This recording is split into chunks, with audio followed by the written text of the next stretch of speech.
안녕하세요. 알쓸맥자 미나쌤입니다. 한 주 잘 보내셨나요?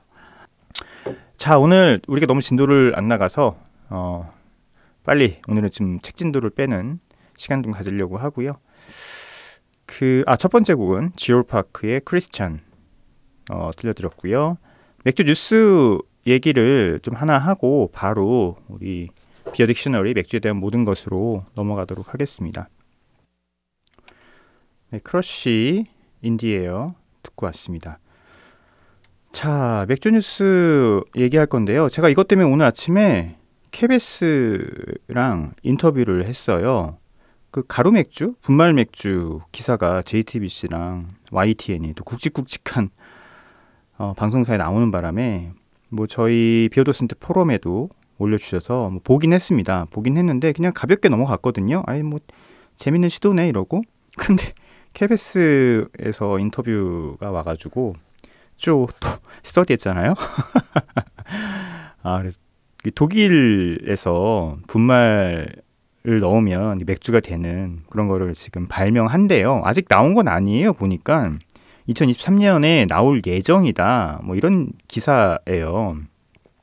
근데 보니까 이거를 오늘 KBS 그 PD님도 직접 인터뷰를 하셨고, 뭐 YTN도 JTBC도 직접 인터뷰를 뭐 한 것 같더라고요. 보니까 뭐 이메일 인터뷰를 했든 해가지고 여기에 대해서 어떻게 생각하시냐, 맥주 전문가로서 이게 가능성이 있다고 보시냐, 뭐 이런 이제 인터뷰 기사였어요. 제가 나중에 나오면 알려드릴게요.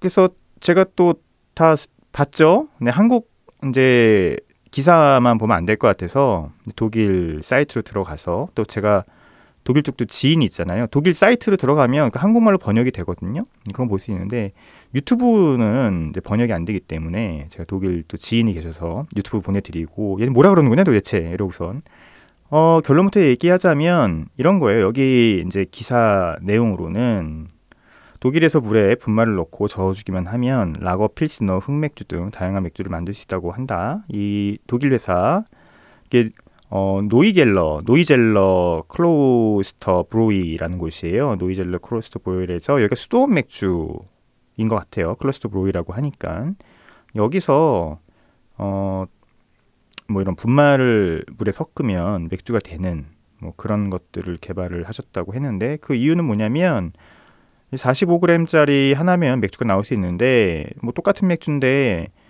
실제 병이나 캔에 넣으면 뭐 1kg를 운송해야 되고 배송해야 되고 마셔야 되지 않느냐. 그래서 그 1kg짜리 맥주를 뭐 배송하는 때 나오는 이 탄소 발자국을 줄이기 위해서 45g 가루로만 유통하면 되는 맥주를 만들었다. 뭐 이런 취지예요. 그런데 뭐 실제 해봤더니 뭐 향이랑 맛이 실제 맥주랑 거의 비슷하다는 결론을 얻었다라고 하는 주장을 하고 있습니다. 뭐 실제 그런지는 잘 모르겠고요.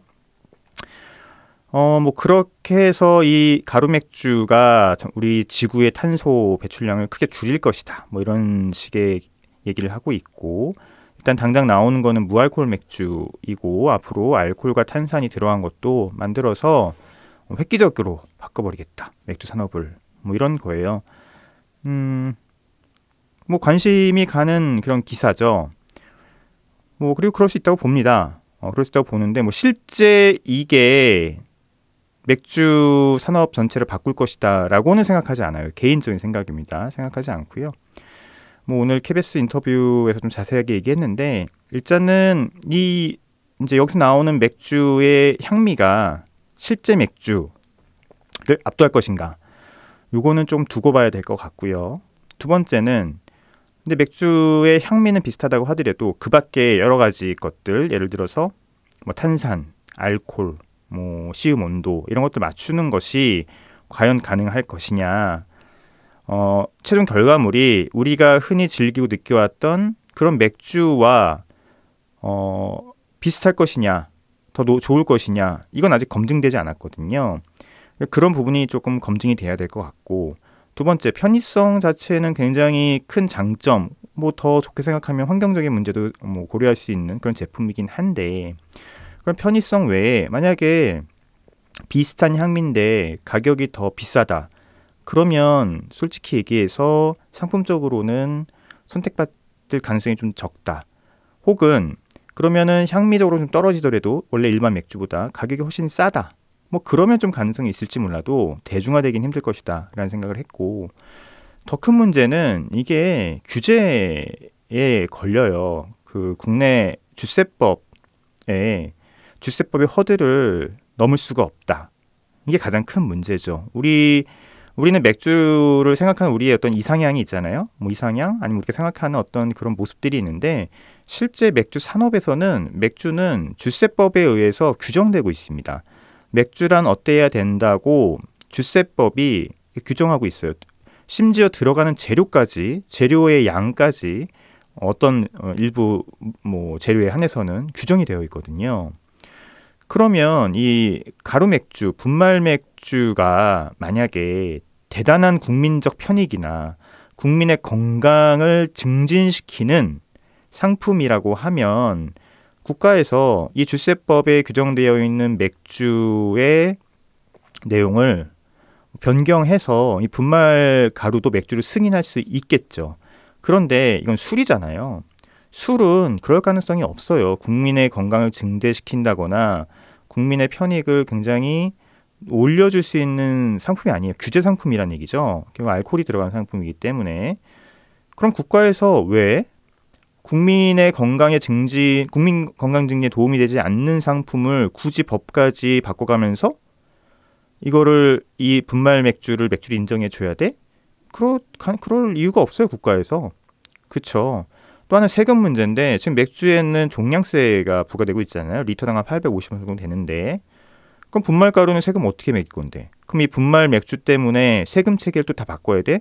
그럴 가능성은 뭐 100%라긴 그렇지만 뭐 99.9% 없습니다.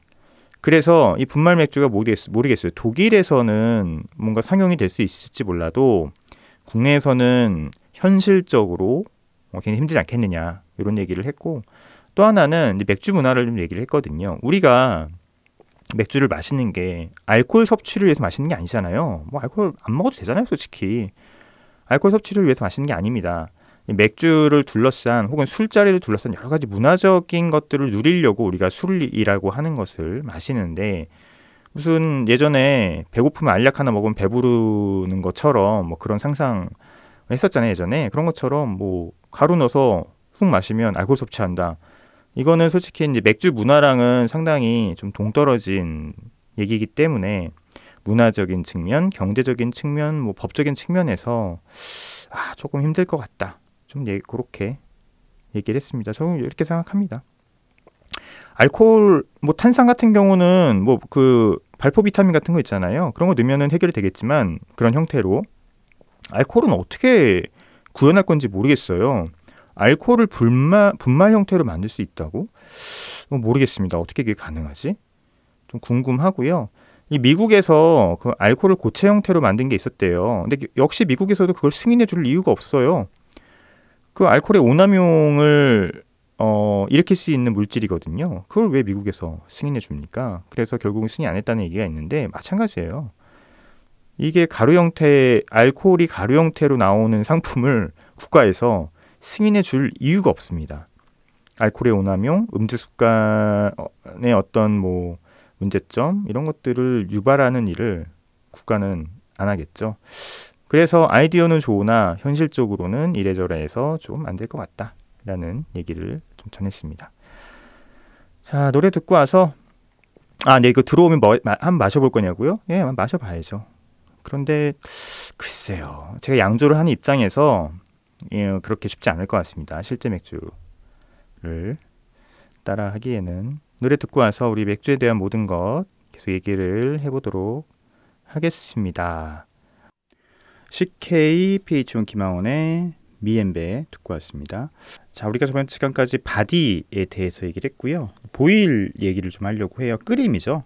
예전엔 자비라고 얘기했어요. 일본식 이제 언어였고요. 그래서 저희는 자비보다는 끓임이라는 얘기를 사용하고 있습니다. 보일이 뭐 끓임이죠, 뭐 그죠?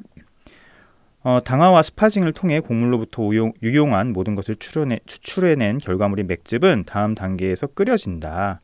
끓임은 양조 과정에서 핵심적이고 놀라울 정도로 복합적인 부분으로 중요한 화학적 변화들을 일으킨다. 맞습니다. 끓임이 진짜 중요해요. 맥주에서는 중요한 부분입니다. 왜 중요한지 보죠. 여기 설명이 잘 되어 있는데요. 매쉬에는 효소의 활동을 멈추게 하고, 맞습니다. 효소의 활동을 하면은 당화가 더 된다는 얘기잖아요. 그래서 효소들을 다 이제 없애는 거죠. 효소는 단백질이기 때문에 끓이면 다 사라집니다. 맥집에 있는 원치 않는 세균들을 모두 살균시킨다. 예, 그래서 맥주가 안전한 음료, 술이라고 하는 거예요. 끓이거든요. 아주 팔팔 60분 동안 끓이기 때문에 뭐 웬만한 세균들은 다 사라집니다. 또한 끓이지 않았을 경우 이추를 만들 수 있는 휘발성 물질들을 날려버리고요. 네, 그리고 호배 알파산을 이성화시켜서 맥집에 호배 알파산을 이성화시키며, 이건 이제 쓴맛을 만들어낸다는 얘기죠. 호배 알파산 이성화시키면 이소 알파산이 쓴맛을 만들어내기 때문에 그렇습니다. 맥집의 부피를 줄여 농도를 높게 만듭니다. 네, 그래서 프리보일 오지를 우리가 먼저 재죠. 끓이기 전에 비중을 재고요. 그 다음에 끓인 다음에 비중을 잽니다. 끓인 다음에 비중이 이제 실제 오지가 되겠죠. 오리지널 그래비티가 될 거고요. 그래서 끓이기 전에 오지와 프리보일 오지와 오지를 잰 다음에 그걸 측정을 합니다. 그 차이를. 그래서 이제 이렇게 끓였을 때는 오지가 얼마큼 변한다는 것을 양조사들은 알고 있죠. 이게 이제 정해진 건 아니에요. 장비에 따라 다르고 환경에 따라 다르기 때문에 그 장비를 오래 사용한 양조사들은 체험적으로 알죠. 끓이면은 이게 뭐 비중이 뭐 0.005, 뭐 0.102 뭐 낮아지겠구나, 이렇게 알게 되는 거죠. 마지막으로 끓임 과정에서 큰 단백질 분자들은 서로 뭉쳐 가라앉게 되는데 이후 이를 제거해서 맥주의 혼탁을 막는다. 그렇죠? 이게 핫브레이크라고 하는 거거든요. 그러니까 단백질이 되게 많이 있어요. 근데 끓이면 단백질은 뭉치잖아요. 끓이면. 그래서 뭉쳐서 맥주에 필요 없는 단백질들은 이제 여기서 이제 사라지게 되고요. 그것뿐만 아니라 중간에 홉을 넣잖아요. 근데 쓴맛을 내기는 홉을 넣는데 이 홉에 홉에 폴리페놀. 큰일 났네. 폴리페놀이 이 단백질이나 나머지 찌꺼기들을 다 흡착을 해요. 청진작용을 하거든요. 그래서 같이 가라앉혀 줍니다. 이제 월풀에서 그렇게 작용을 하는 거죠. 그래서 맥주를 혼탁하게 만드는 여러 물질들이 이 끓임 과정부터 이제 제거가 되기 시작하는 거예요. 굉장히 중요한 과정입니다. 끓임 과정이 진행되는 동안 홉은 여러 단계로 투입되는데, 맥즙이 끓기 시작할 때 홉을 넣는 것은 이상화를 가장 많이 시키기 위해서고, 이게 이제 쓴맛을 만들어내는 거죠. 그리고 이제 홉의 향을 내는 이 아로마 에센셜 오일 같은 경우는 끓이면 다 날아가기 때문에 휘발성 물질이잖아요. 그래서 브루어들은 쓴맛과 향의 조화를 만들기 위해 끓임 과정 말미에 추가적인 홉을 투입할지 선택해야 된다. 끓임 과정 말미에 홉을 투입하면 그나마 홉에 오일이 남아있기 때문에 향을 입힐 수 있고요. 근데 최근에는 뭐 이렇게 홉 향이 굉장히 강하게 들어간 맥주들은 뭐 플레이버링 홉, 아로마 호핑을 이제 별로 안 하고 대부분 월풀 과정에서 넣거나, 아니 저 같은 경우에도 월풀이 끝나고 온도가 더 내려간 그 시점에서 홉을 넣습니다. 이게 홉 스탠드라고 하거든요. 그래서 그때 홉을 넣거나, 아니면 이제 발효 과정 혹은 발효가 다 끝났을 때 홉을 넣죠. 그래야지만 홉에 있는 향이 그대로 맥주에 입혀지거든요. 그래서 예전에 뭐 독일 이제 전통 맥주 같은 경우는 뭐 플레이버링, 아로마 호핑을 하는데, 이제 최근에 미국 맥주들 같은 경우는 월풀이나 홉 스탠드, 레이트 호핑이라고 하죠. 혹은 대부분의 홉들이 이제 드라이 호핑 형태로 들어가게 됩니다. 그리고 NEIPA처럼 뭐 굉장히 오렌지 향, 망고 향, 트로피칼 향들을 막 폭발시키는 그렇게 맥주를 만들고 싶으면 발효가 막 시작되는 과정, 크라우젠이라고 하는데, 크라우젠 드라이 호핑이라고도 얘기를 하는데, 그때 홉을 넣어요. 그러니까 발효가 막 부글부글 될 때 뚜껑을 열고 드라이 호핑을 해버립니다. 그러면 발효가 되는 과정에서 홉의 어떤 성분과 만나서 그런 향을 만들어내요. 왠지는 몰라요. 왠지는 모릅니다. 그러니까 이게 재밌는 거예요, 맥주에서. 그래서 저도 그렇게 만들고 있고요. 그래서 홉을 어느 타이밍에 어떻게 넣냐에 따라서 맥주에서 어떤 향이 나는지가 결정이 되는데 모두 양조사의 선택입니다. 자, 맥즙을 60에서 90분 동안 100도씨로 팔팔 끓이거든요. 그래서 실제 끓임 과정은 60분이라고 했을 때 60분은 100도씨가 올라갔을 때부터 60분입니다. 그러니까 팔팔 끓여지는 게 160분이란 얘기예요.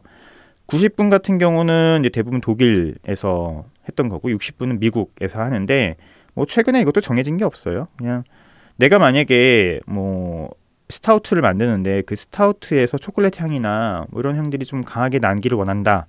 그러면 뭐 2시간을 끓일 수도 있습니다. 근데 그만큼 이제 비용이 더 들어가는 거죠.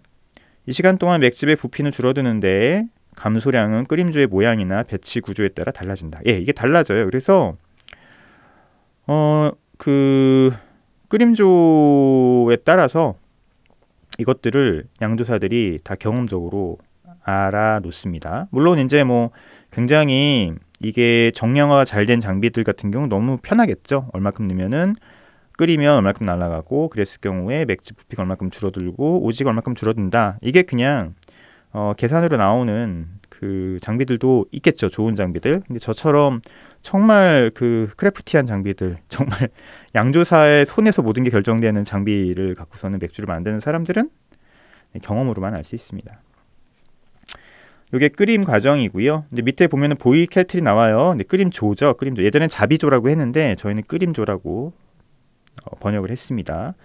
끓임조 또는 구리조로 알려져 있는 이 장비는 당화가 끝난 후 맥즙을 옮기는 곳이다. 예, 끓임조는 맥즙을 최대한 빨리 끓일 수 있는 강력한 가열 장치를 갖고 있어야 하며 1시간 이상 그 상태를 유지할 수 있게 됩니다. 이전에는 끓임조를 직접 불로 가열했기 때문에 온도를 적절히 조절할 수 없어서 많은 단점들이 있었다. 예를 들면 불 조절을 실패해서 맥즙에 당을 태우는 일이 빈번했다. 밑에 직접 나무를 태우거나 뭐 석탄을 태우거나 그러면서 끓였었죠. 시간도 엄청 오래 걸리고 효율도 안 나오고 나무로 이거를 끓인다고 생각해 보세요. 아유, 얼마나 많이 그랬겠어요. 예전에는 맥주 만들기가 이렇게 쉬운 일은 아니었을 것 같습니다. 요즘 끓임조는 전기 히팅기, 뭐 전기 히팅기 저희 장비에 있는 거고요. 솔직히 상업 양조 장비에서는 거의 없는 장비예요. 전기 히팅기는. 요즘은 이렇게 보일러, 저압가스 스팀 히터 요게 많이 사용이 되죠. 이게 맞고요. 그래서 저 양조 장비 저 관리하는 거 되게 힘들어요. 히팅 장비를 전기 히팅 장비를 써가지고 효율도 잘 안 나오고 관리하기 너무 힘듭니다. 청소하기도 힘들고 또 이게 약간 뭐 잘못되면 감전의 위험이나 혹은 고장도 잘 나서 고민이 많습니다. 각각의 방법은 장단점이 있으며 브루어리 규모 혹은 다양한 맥주 스타일을 만들기 위한 필요에 따라 결정된다. 맞습니다. 그냥 끓이는 장비예요. 물 끓이는 장비라고 보시면 돼요. 끓임조가 뭐 특별한 게 아니에요. 보면은 막 되게 뭐 양조 장비를 복잡하게 생각하시는 분이 있는데 그게 아니고 당화조는 그냥 통이에요. 예, 그냥 통이고 안에 이제 그 메쉬에 골고루 열을 분산시키기 위해서 안에 이제 뭐 크레인 뭐 이렇게 포크 같은 게 돌아가는 그 장비가 그냥 당화조고요. 아무것도 아닙니다. 그리고 그 포크 같이 돌아가는 장비 없어도 돼요. 사람 손으로 저으면 되지. 그리고 끓임조 뭐냐면 그냥 물 끓이는 기계. 그 주전자 있잖아요. 물 끓이는 주전자. 그거라고 보시면 돼요. 딴 거 없습니다. 여기 보면은 월풀과 연동돼야 된다고 되어 있는데 뭐 저희처럼 2조 장비, 그러니까 투베슬 장비 같은 경우는 끓임조에 월풀이 있죠. 그래서 한쪽으로 펌프로 물을 빼서 맥즙을 빼서 다시 넣으면서 회전을 시켜서 월풀까지 같이 되는 장비거든요. 그런데 이제 요즘 같이 뭐 3베슬, 4베슬, 5베슬 같은 경우는 옆에 또 월풀조를 따로 만들기 때문에 저희처럼 2베슬 장비 같은 경우는 하루에 한 배치 이상 만들기가 힘들어요. 왜냐면 끓이고 거기서 월풀도 해야 되고 그러면 끓이는 거 60분, 월풀 뭐 30분, 뭐 홉스는 30분 하면은 그냥 한 배치 만드는데 한 8시간, 9시간이 훅 가버리거든요. 뭐 어떻게 2배치를 만들어요? 만들 수가 없죠. 물론 만드시는 분들도 봤습니다. 그래서 제가 정말 박수를 쳐드렸는데 아침부터 밤까지 양조를 하시는 거예요. 2배치 만들려고 하면. 그런데 이제 뭐 4베슬, 3베슬 같은 경우는 만들고 옆으로 넘기면 되거든요. 만들고 옆으로 넘기고 새로 또 재료를 넣어서 맥주를 바로바로 연속 배치가 가능하기 때문에 요즘 양조당들은 다 4베슬 시스템을 되어 있죠. 그래서 당화해서 넘겨서 끓이고 옆에 월풀 넘겨서 그때 월풀 넘겼을 때 다시 당화시키고 뭐 이런 식으로 연속 배치를 해서 하루에 몇 배치, 뭐 3배치, 4배치까지 양조를 좀 할 수가 있는데 독립맥주 공장처럼 진짜 뭐 작은 장비들은 하루에 한 배치면 끝입니다. 이렇게 되어 있습니다. 그냥 끓인 장치라고 보시면 돼요. 이렇게 되어 있고요. 그 다음에 이제 보일러 메이커. 좀 요런 게 좀 재밌죠. 앞에 건 너무 재미없죠. 그 양조 얘기여서. 보일러 메이커 이제 문화 얘기인데 들어보셨나요? 이거 보일러 메이커라고 나온 이제 것들도 좀 있긴 한데 미국 펍에서 에일 한 잔과 버번 한 잔을 함께 서빙하는 전통. 버번 위스키랑 맥주를 같이 서빙하는 거예요. 일반적으로 버번을 마시고 맥주를 이어서 마시는데 몇 잔 마시다 보면 당연히 취하게 된다. 어떤 사람들은 버번을 맥주에 타먹는 폭탄주를 선호하는데 논란이 될 수 있으나 당연히 이는 둘 다 쓰레기를 만드는 방법이다. 야, 우리나라 사람들이 잘하는 방법인데 이걸 쓰레기라고 얘기하네요. 우리 그냥 맥주에다 양주 타먹잖아요. 그죠? 그리고 심지어 버번 위스키도 아니야. 우리는 옛날에 양맥이라고 했죠. 양맥. 스카치 위스키를 막 맥주에 타서 먹고. 근데 양맥이 왜 없어졌는지 아세요? 원래 소맥 없었어요. 원래 소맥이라는 거는 IMF 이후에 나온 겁니다. 그 전까지는 대부분 맥주에 타서 먹는 건 양주였어요. 그런데 IMF 이후에 양주를 못 사 먹잖아요. 가난해졌잖아요. 그러다 보니까 소주에 맥주를 타먹는 이제 습관이 문화가 이제 시작된 거죠. 근데 보일러메이커 같은 경우는 이제 양주랑 맥주랑 같이 줘서 이걸 연속으로 그냥 마시는 거예요. 빨리 취하려고 하는 거죠. 근데 미국만 그러냐? 아니에요. 제가 이거 실제로 본 거는 영국에서도 봤고 영국보다 더 많이 본 거는 체코 가면은 필스너 우르켈 한 잔 딱 있고 그 옆에 위스키 혹은 증류주가 있습니다. 그래서 연속으로 마셔요. 여기도 나오는데 이런 전통은 이런 문화는 이제 다른 전통들에도 존재한다라고 합니다. 스코틀랜드에서는 하프앤하프가 위스키를 마시는 가장 인기 있는 방법인데 위스키 1드램이 약간 27g이라고 합니다. 1g은 스코티시 에일 반잔 2분의 1파인트를 함께 마신다고 해요. 섞어 마시는 게 아니고 연속으로 마시는 거예요. 네덜란드에서는 제네버라고 불리는 진을 맥주와 함께 제공하는데 이를 콥스토이체라고 부른다라고 합니다. 콥스토이체는 이제 직역하면 박치기란 뜻이래요. 독일에서는 신사의 메뉴인 헤렌게데크를 코른이라고 하는 일종의 곡물 브랜디와 함께 맥주를 서빙한다고 합니다. 그러니까 이 폭탄주 문화가 우리나라만 있다고 생각하시는데 그게 아니라는 거죠. 우리는 이제 타먹죠. 그런데 얘네들은 이걸 보일러 메이커라고 해서 위스키와 맥주를 연속으로 마시는 그런 문화가 있는 거예요. 왜 그렇게 하냐? 빨리 취하려고. 그렇습니다. 미국만 있는 게 아니고 유럽에도 있다. 그래서 위스키와 맥주를 같이 마시는 것을 보일러 메이커라고 한다고 합니다. 그 다음에 바틀. 맥주병에 대한 얘기네요. 읽어볼까요?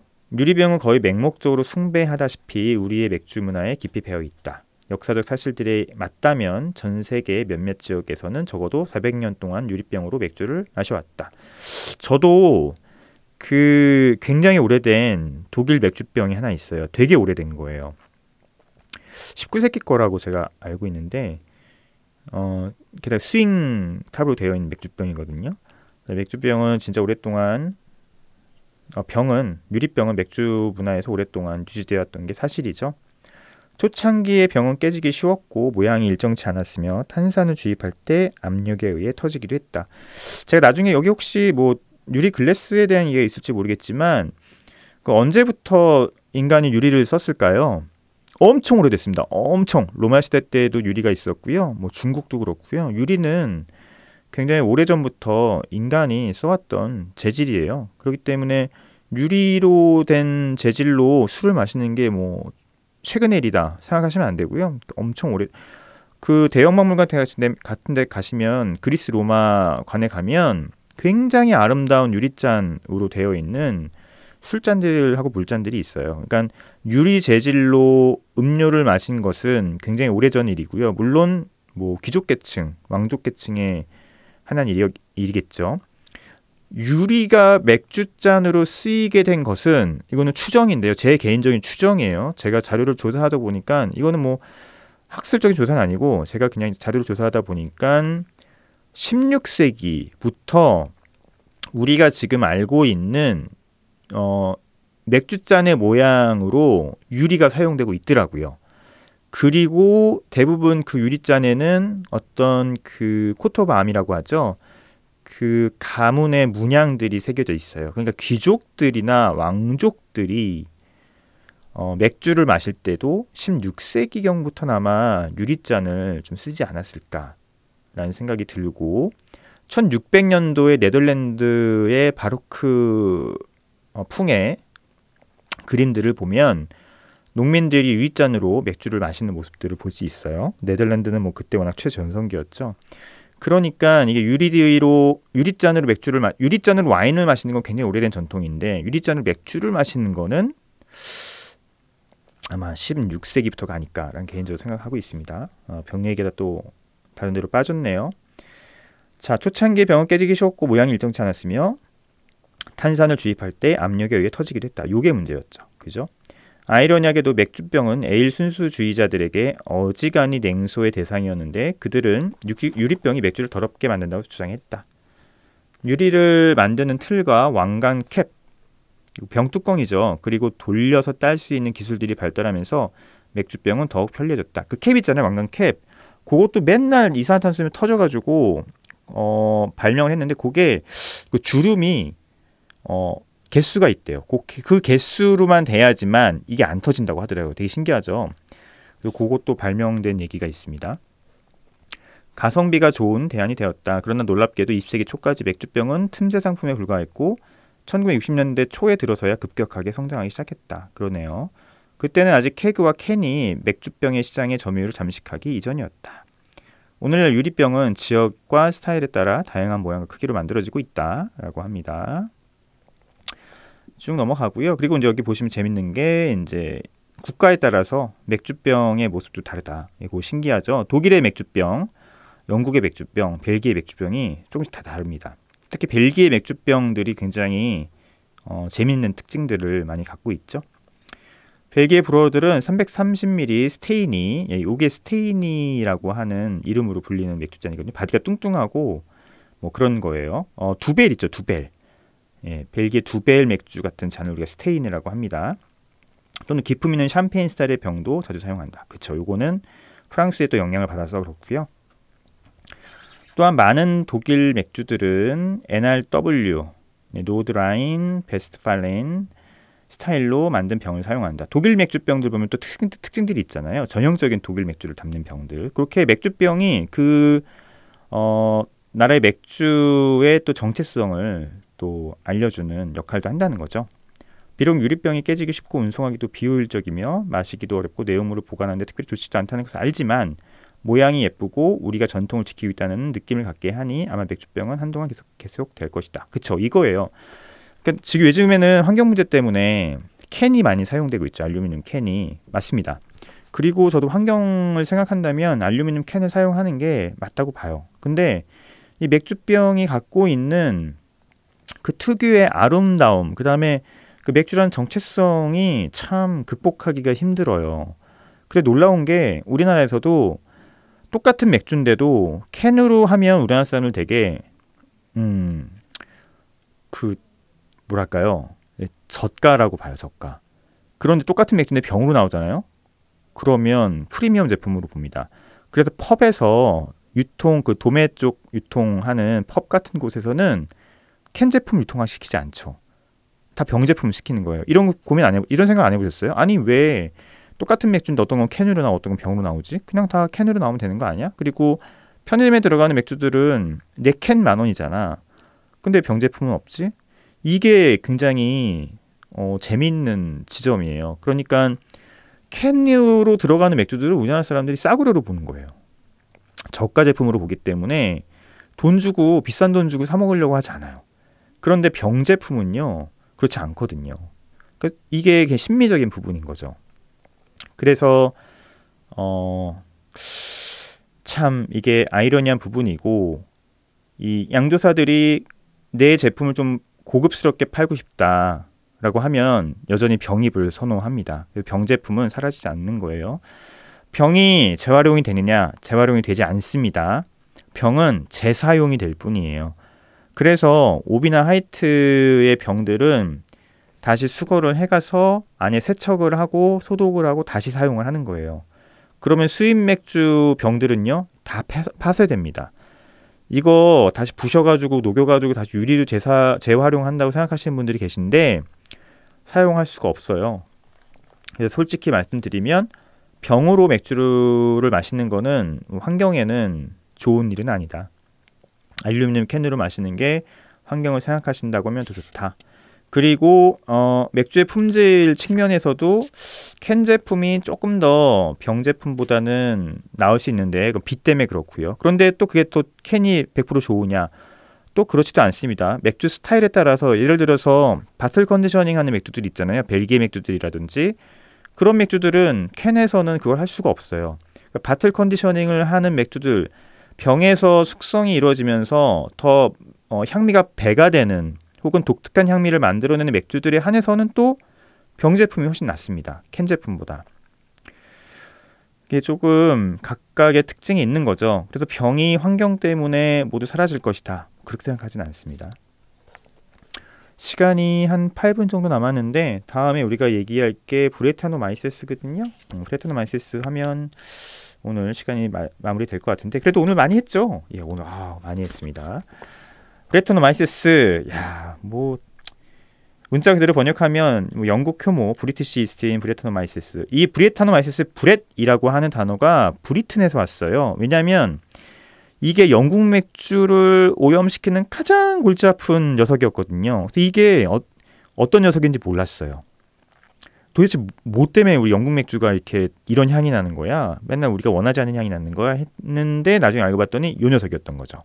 그래서 학명이 브렛이 붙어서 브레타노마이세스가 됐습니다. 브레타노마이세스는 사실 벨기에 양조 기술과 람빅, 괴즈, 그리고 몇몇 세종과 같은 맥주 스타일과 깊이 연관이 되어 있다. 그러니까 이 브레타노마이세스는 원래 맥주에서는 관여하면 안 되는 효모인 거예요. 이거 야생 효모거든요. 브레타노마이세스는 박테리아가 아니고 이스트인데 와일드 이스트예요. 그런데 일반적으로 우리가 알고 있는 대부분의 맥주, 95% 이상 맥주에서는 90% 너무 셌나? 90% 맥주에서는 이 야생 효모는 관여하면 우리가 대부분 다 오염됐다고 얘기합니다. 그런데 몇몇 맥주들 여기 얘기하고 있죠. 람빅, 괴즈, 세종 혹은 요즘 뭐 와일드 에일 이런 특정한 맥주들에서만 관여했었을 때 괜찮다, 오케이라고 하는 거죠. 브렛으로도 불리는 브레타노마이세스는 대부분 맥주 스타일에서 이치로 인지되는 향을 만들며 처음에는 기피 대상이지만 점점 그 매력에 빠져들게 된다. 예, 이게 대부분의 맥주 스타일은 이취입니다. 이취. 매력에 빠져드는지는 잘 모르겠어요. 저는 별로 안 좋아하기 때문에. 좋아하시는 분들이 있습니다. 개인의 취향이니까요. 브렛의 특징적인 향과 풍미는 펑키. 예, 보통 요즘 되게 쉽게 펑키라고 얘기해요. 우리나라 말로 번역하면 쿰쿰한 향 이렇게 얘기하면 될 것 같아요.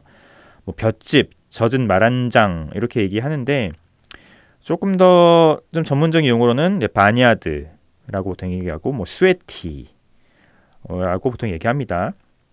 뭐 양말 냄새 이렇게 하기도 하고요. 이게 조금 더 쉽게 표현하자면 약간 외양간 향, 그 소나 말 키우는 데서 나오는 그 외양간에서 나오는 약간 그 인분향 같은 냄새라고 보시면 되고요. 조금 더 좀 세게 얘기하면은 약간 그 페놀릭한 것의 극단적인 형태라고 생각하시면 아마 이해가 되실 거예요. 혹은 땀 냄새, 여름에 땀에 흠뻑 젖은 옷의 냄새, 그 옷이 말랐을 때 나는 냄새, 이런 향도 역시 이렇게 펑키라고 브레타노마이세스의 향이라고 우리가 표현을 합니다. 일반적으로 브렛은 전통적인 사크로마이세스 효모들과 함께 사용되지만 어떤 브로드는 브렛만 사용해서 발효하기도 한다. 람빅이나 플란드스 레드에일과 같은 사워비어 스타일에서는 찾을 수 있으나 그 자체가 신맛의 풍미를 내는 것은 아니다. 이거 헷갈리시는 분들이 있는데 브레타노마이세스는 신맛을 내지 않습니다. 브레타노마이세스가 일반 사크로마이세스 세레비시아나 아니면 뭐 사크로마이세스 파스리누스보다 더 많은 당을 발효를 해요. 그러니까 더 맥주를 드라이하게 만들 수 있다는 거죠. 하지만 그 결과물이 효모와 똑같이 맥주 효모와 똑같이 알코올과 이산화탄소일 뿐이지 그리고 향이 있을 뿐이지 신맛, 젖산을 만들어내지 않습니다. 젖산을 만들어내는 것은 락토바실러스, 젖산균이에요. 브렛이 신맛의 풍미를 낸다는 오해가 꽤 있는데 사실 브렛은 신맛을 내는 박테리아인 락토바실러스나 페디오코커스와 함께 사용되어서 맥주의 깊이와 복합성을 더해준 역할을 한다. 그렇죠. 그래서 와일드 에일은 근본적으로 브레타노마이세스가 주인공인 맥주예요. 그런데 와일드 에일이 신맛도 같이 나는 경우 되게 많거든요. 사워 에일은 젖산균이 주인공인 맥주여서 신맛이 아주 강한 그런 맥주라고 볼 수 있으면, 사실 와일드 에일은 이 브레타노마이세스 야생 효모를 넣기 때문에 신맛보다는 이 브렛 효모가 나오는 아까 얘기했던 그런 향들이 좀 더 중심이 되는 맥주죠. 근데 그것만 냈을 경우에 이 밸런스를 맞추기가 쉽지가 않고 대부분의 사람들은 좋아하질 않아요. 그렇다 보니까 약간 향미의 복합성을 내기 위해서 이제 락토바시러스를 넣어서 대부분 같이 만들어내죠. 물론 그 전통은 람빅에 있습니다. 람빅의 향이 보통 락토바시러스의 신맛, 젖산균의 신맛과 이 브레타노마이세스 야생 효모의 이건 쿰쿰한 향들이 같이 나오는데, 뭐 이건 인위적인 게 아니죠. 자연적으로 나오는 것이고, 그런 것들을 인위적으로 만든 게 미국 크래프트 씬의 뭐 와일드 에일, 사워 에일 이런 것들이 있을 것이고요.